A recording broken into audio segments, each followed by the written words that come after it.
Hi, my name is Zhang. I am 20 years old from Laguna Niguel, California, and I've been pursuing art professionally since I was 12, so it's been about 8 years now. I came to Laguna College of Art and Design, and last year was my first semester here, and it's been a really good time. My actual name is Ada Zhang. First name in the baby book. It's kind of how it is. Knight was actually the name I picked for my online fake name, and then people started actually calling me that professionally and like through social media, and people were contacting me as Knight, and I was like, shoot, I guess this is my name now. My mom still doesn't completely understand what to call me. She keeps getting packages and she's like, I don't know who this person is. I was a part of the first wave that started Instagram, who did, YouTube. I remember when I was really young, I followed Rig, and like that was kind of the same, we were all in the same sort of wave of that.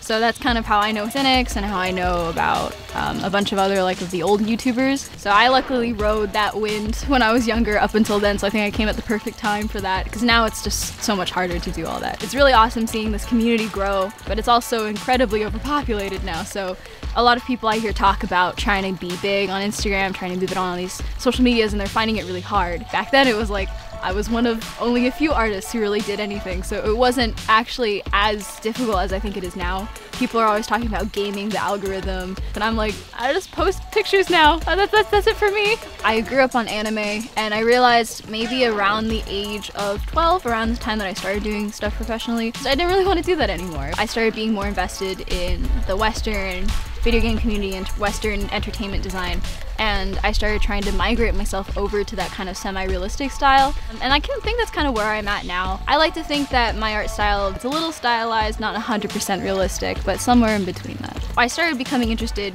in video games around the time when Journey was released, and then after that, I think the second game that really caught my attention was The Last of Us, which Naughty Dog released, and I remember seeing that game and I thought, this is the pinnacle of human achievement. I thought it was so cool. I thought it was really interesting that games could bring storytelling to a whole new different medium, and I really liked how people interacted with that, and I thought that was something I really wanted to do and be a part of. Since then, I think I've sort of left that AAA hyper-realistic side, just because for me, I personally really enjoy when things are hand-drawn, hand-painted, and that's just not really part of the production pipeline for them. My ideal career would probably be something along the lines of a visual development artist. I'd love to work in the design process, kind of starting a project or really bringing it to life from a vision of a director or a writer. I would also be down to work for films or any kind of animation studio, just because I think at the end of the day they're all kind of the same. Someone's always trying to bring something out of their imagination, and I'd love to be a part of the team. I also think it'd be really cool to be able to work on a lot of different jobs as a prop designer or a character designer or an environment designer, and then also maybe do promotional art. There's so much that you could do in a design process and bringing something to life, and so why not get to see all of that? Paint 1, The Art of Competition.